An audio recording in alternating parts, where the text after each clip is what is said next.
பராசர ஜோதிட மணிமன்ற குழுவில் பயணிக்கும் அனைத்து ஜோட சொந்தங்களுக்கும் வணக்கம். பரமத்திவேல் உளுந்து சந்திரன் பேசுகிறேன். பராசர ஜோதிட மணிமன்றத்தில் 23/6/2025 திங்கட்கிழமை அற்புதமான ஒரு நாள். இந்த நாள் சந்திரனோட நட்சத்திரத்தில், அதாவது ரோகிணி நட்சத்திரம். இன்றைக்கு சந்திரன் உச்சம் பெறக்கூடிய ஒரு நாள். ரிஷபராசியில் ஜோதிட கருத்தரங்கம், பராசர ஜோதிட மணிமன்றத்தில் ஜோதிட கருத்தரங்கம். இந்த கருத்தரங்கத்தின் தலைப்பு என்று பார்க்கும்போது, ஒருவரின் ஜாதகத்தில் கிரகங்கள் நிலை மாற்றத்தை ஏற்படுத்துவது, மாற்றத்தை தருவது. அதாவது தோஷம் மாற்றத்தை தருமா, சந்தோஷம் மாற்றத்தை தருமா அப்படிங்கிற ஒரு தலைப்பு.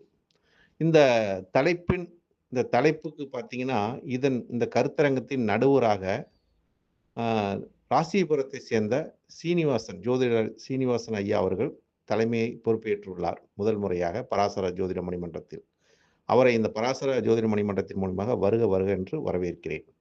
அதே மாதிரி இந்த தலைப்பை உள்வாங்கி இதை மாற்றத்தை ஏற்படுத்துவது, மாற்றத்தை தருவது தோஷமா சந்தோஷமாங்கிறதுக்கு நான் இந்த தோஷமே என்ற அணியில் பேசுகிறேன். ஏன் இந்த தோஷமே என்ற அணியில் பேசுகிறேன்னு பார்த்தீங்கன்னா, இப்ப சந்தோஷமா இருந்துட்டாங்கன்னா அவங்க எதை பத்தியும் கவலைப்படுறது இல்லை. இப்ப சுக்கிரன் சந்தோஷத்துக்கு காரகன், சந்திரனும் ஒரு சந்தோஷத்துக்கு காரகன். அதாவது வளர்புரை சந்திரனா இருந்தால் ஒரு சந்தோஷத்துக்கு, உச்சம் பெற்ற சந்திரனா ஒரு சந்தோஷத்துக்கு, மனசுக்கு காரகன் இவங்களாம். குரு ஒரு நடுநிலையான ஒரு கிரகம். புதனும் அதே மாதிரி தான். எந்த பக்கத்தில் இருக்கிறோ அதுக்கு தகுந்த மாதிரி அவர் மாறிடுவார். இந்த சனி, செவ்வாய், சூரியன் இவங்கெல்லாம் ஒரு கடுப்பான ஒரு கிரகம் தான். அதாவது இவங்கெல்லாம் எப்பவுமே ஒரு டென்ஷனாகவே இருப்பாங்கன்னு வச்சுங்களேன், பதட்டத்தோடு இருக்கக்கூடிய கிரகங்கள்.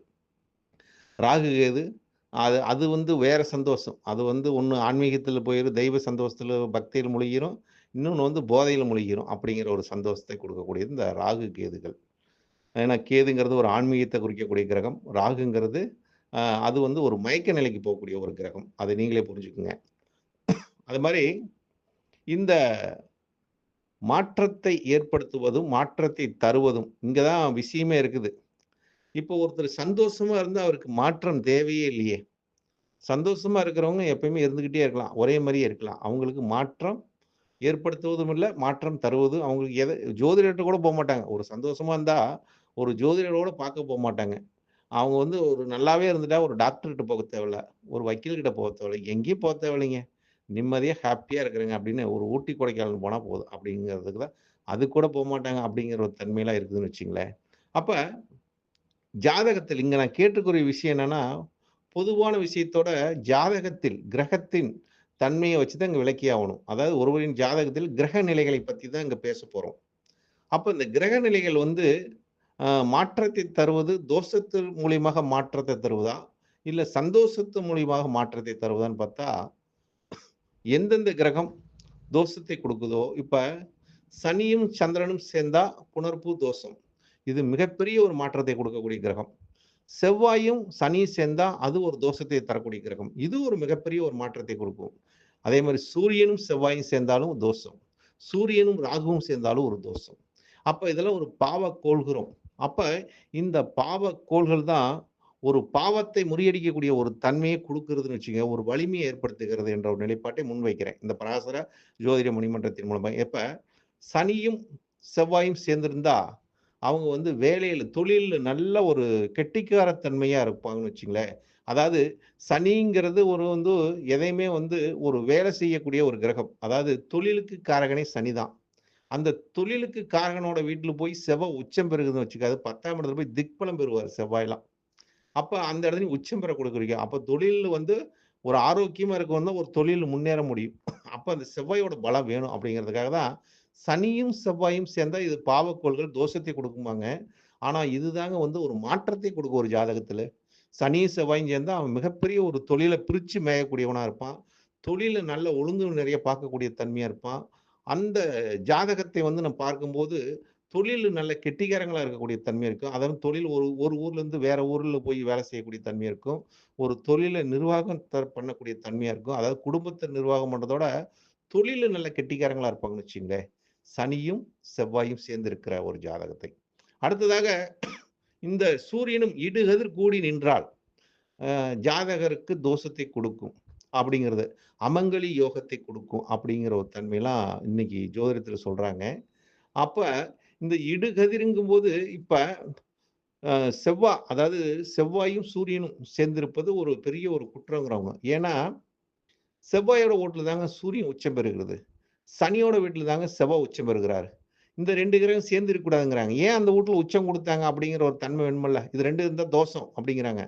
ஆனா, இது மாற்றத்தை குடுக்கக்கூடிய ஒரு கிரகம். மாற்றத்தை தரவும் கூடிய கிரகம் தான். அதாவது மாற்றத்தை ஏற்படுத்துவது இவங்க தான். மாற்றத்தை தருவதும் இவங்க தான். அப்ப ஒரு தோஷம் பெற்ற கிரகம் தாங்க ஒரு மாற்றத்தையே தரக்கூடிய ஒரு தன்மை. மாற்றம் எதற்கு? ஒரு மனிதனோட வாழ்க்கையில மாற்றம் இல்லைன்னா முன்னேற்றம் இல்லைங்க. இத புரிஞ்சுக்கணுங்க. எதனா சந்தோஷம், சந்தோஷம்னு பேசுற அணிகாரங்களுக்கு நான் எடுத்து வைக்கக்கூடிய ஒரு வாதத்தை முன்வைக்கிறேன். மாற்றம் இல்லைன்னா முன்னேற்றம் இல்ல. இந்த பாயிண்ட்ட மட்டும் வச்சுக்கங்க. மாற்றம் ஒன்றே முன்னேற்றத்துக்கு அடையாளம். அப்படிங்கிற தன்மை இந்த கிரகங்கள் இந்த பாவக்கோள்கள் என்று சொல்லக்கூடிய கிரகங்கள் சேர்க்கை பெறும்போது, அவங்களுக்கு மிகப்பெரிய ஒரு மாற்றத்தையும், அவங்களுக்கு எவ்வளவு ஒரு தோஷத்தை, தடுமாற்றத்தை குடுத்தா கூட மாற்றத்தை குடுத்து, அந்த சமுதாயத்தில் ஒரு அங்கீகாரத்தை ஏற்படுத்தி குடுக்கக்கூடிய ஒரு தன்மையும், இந்த கிரகங்கள் அவங்களுக்கு குடுக்கும் அப்படிங்கிறது. ஏன்னா, சூரியன் எப்பயுமே ஒரு அதிகாரம் பண்ணக்கூடிய ஒரு கிரகங்க. இருக்கிற இடத்துலயும் தன் வேலைய வாங்கிக்கும். அதிகாரம் பண்ணக்கூடிய கிரகம். அதே மாரி செவ்வா பார்த்தீங்கன்னா, களத்துல இறங்கி வேலை செய்யக்கூடிய கிரகங்க செவ்வா. அதாவது ஒரு சூரியன்னா ஒரு அரசு பதவியில் இருக்கக்கூடிய ஒரு நபர். அதாவது அரசியல்வாதி என்றே சொல்லலாம். அரசு அதிகாரி, அரசியல்வாதிகள்லாம் ஒரு காவல் அதிகாரிய வந்து இரு காவ ஒரு ஒரு ஒரு ஒருத்தர் பதவியேற்க போறாருன்னு வச்சுக்கங்க. உடனே அவங்க பாதுகாப்பு குடுக்குறதுக்கு உடனே ஓடி முன்னாடி நிப்பது யாருன்னு கேட்டா, செவ்வாய் தான் போய் பாதுகாப்பு குடுக்கும். அப்ப அந்த சூரியனுக்கும், செவ்வாய்க்கும் அந்த ஒரு நேர்மையான ஒரு தன்மைய அங்க குடுக்குறது. இந்த 2 கிரகம் ஒரு ஒரு சேர்ந்து ஜாதகத்துல தான் தோஷங்கிறோம். ஆனா இந்த கிரகம் தாங்க நம்மளை ஒழுங்குபடுத்தக்கூடிய கிரகமே, நமக்கு ஒரு மாற்றத்தை ஏற்படுத்தக்கூடிய கிரகமே, ஒவ்வொரு மனிதனோட வாழ்க்கையில ஜாதகத்தில் இந்த கிரகம் சேர்ந்திருக்கும்போது, அவங்களுக்கு ஒரு அவங்களுக்கு மிகப்பெரிய ஒரு மாற்றத்தையும், மிகப்பெரிய ஒரு ஆ அதாவது மிகப்பெரிய ஒரு அவங்களுக்கு ஒரு உயர்நிலையை குடுக்குறதே இவங்க தான். மரியாதைய குடுக்கக்கூடிய கிரகமும் இவங்க 2 பேரும் தான். இவங்க கிட்ட பேசி ஜெயிக்க முடியாது யாருனாலயும் அப்படிங்கிற ஒரு தன்மையை இந்த கிரகம் சுட்டிக்காட்டும்னு வச்சுங்களேன். அடுத்ததாக சனியும், சந்திரனும்.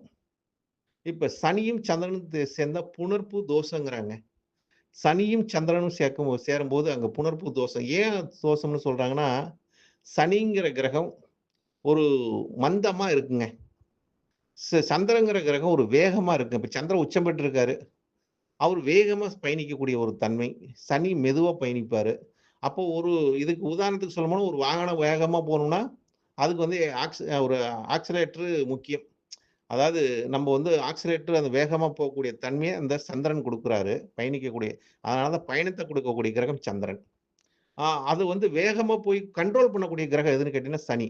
அப்ப சனியும், சந்திரனும் சேர்ந்தா, அவங்க வாழ்க்கைய ஒரு நிலையை கண்ட்ரோலா பண்ணக்கூடிய தன்மை அவங்ககிட்ட இருக்குது. அவங்க எதையுமே ஒரு வேகமாவும் போமாட்டாங்க, ஸ்லோவா இருக்க மாட்டாங்க. ஒரு நடுநிலையாக வாழக்கூடிய ஒரு மனிதர்களாக இருப்பாங்க. இவங்களும் இந்த மாற்றத்தை ஏற்படுத்துவதும் இந்த கிரகம் தான். மாற்றத்தை தருவதும் இந்த கிரகம் தான். அப்ப இந்த கிரகம் தோஷம்ங்கிறோம். இதுதாங்க மாற்றத்தை தரும். ஏற்றத்தையும் தரக்கூடிய கிரகம் இந்த கிரகம் தான். இப்ப இந்த செவ்வாயோட தன்மை நான் சொல்லியிருந்தேன் நெறையா. இப்ப இந்த நம்ம 6 படை மாநாடு நடந்துச்சு. 6 படையோட ஒரு மாநாடு ஒரே பக்கம் நடந்துச்சு. அது இந்து முன்னணி சார்பில் நடந்துச்சு. மதுரையில் நடந்த ஒரு நிகழ்வு. ஏன் அத ஒரே பக்கம் நடத்துனாங்க அப்படின்னு பார்த்தா, முருகன் என்றாவே தமிழ் கடவுள். ஜோதிடத்துக்கும் அவர் தான் கடவுள். 6 படை அவருக்கு ஏன் அந்த 6 வீட்ட குடுத்தாங்க அப்படின்னு பார்க்கும்போது, இந்த முருகனோட அவதாரமே இந்த ஒரு மாற்றத்தை குடுக்கணும்னு தான். ஏன்னா, இந்திரன் என்ற அ ஒரு இந்திரன் ஒரு சுபத்தன்மையோட இந்த நிலையில இருந்தவர, அரக்கர்களாம் இந்திரனோட ஒரு பதவிய பறிச்சு, இந்திரலோகத்த கைப்பற்றி, அரக்கர்களாம் கைப்பற்றிட்டாங்க. அப்போ ஒரு தோஷத்தை ஏற்படுத்திருச்சு. அப்போ ஒரு சுபமா இருக்கிற இடத்துலயும் பெரிய ஒரு தோஷத்தை குடுத்தனால தான், இப்ப தமிழ் கடவுளே நமக்கு உருவானார். இப்ப இந்த முருகப்பெருமான் பார்த்தீங்கன்னா, அரக்க குல வம்சத்தை அழித்து, அந்த அரக்க குல வம்சத்தோட வாகனத்தில் தான் பயணிக்கிறார். அதாவது சூரபத்மன அழிச்சாரு. சூரபத்மன அழிச்சு, உன்ன பாம்பாகவும், உன்ன மயிலாகவும் அவர் வாகனமாக பயன்படுத்திக்கிட்டு, இன்று வரைக்கும் வலம் வந்து கொண்டிருக்கிறார். நம்ம தமிழகத்தையும் சரி, உலகத்தையே சரி அப்படிங்கிற ஒரு தன்மைன்னு எடுத்துக்கலாம். ஏன் இதெல்லாம் சொல்றேன்னு கேட்டீங்கன்னா, ஒரு தோஷத்துக்குள்ள தான் பெரிய ஒரு மாற்றமே இருக்குது. அந்த சூரபத்மனை அழிச்சு, அந்த நிலைப்பாட்டுல முருகனோட ஒரு நிலைப்பாடு எவ்வளோ நமக்கு ஒரு உணர்த்தி குடுத்துச்சு. அதே மாரி இந்த முருகனோட அந்த 6 படை வீடு, 6 படை வரலாறுமே அரக்கர் நிலையை அழித்து தான் அவரு இந்த ஒரு தோஷத்தை போக்கி தான் இந்த மாற்றத்தை குடுத்தாரு அனைவருக்கும் என்ற ஒரு கருத்தையும், இந்த பராசர ஜோதிட மணிமன்றத்தின் அதாவது ஒருவரின் ஜாதகத்தில் கிரக நிலைகள் மாற்றத்தை ஏற்படுத்துவதும், மாற்றத்தை தருவதும் தோஷமே என்று சொல்லக்கூடிய கிரகத்தினால் தான் மாற்றத்தையும் தரும், ஏற்றத்தையும் தரும், வாழ்க்கையில் உயர்வையும் தரும்.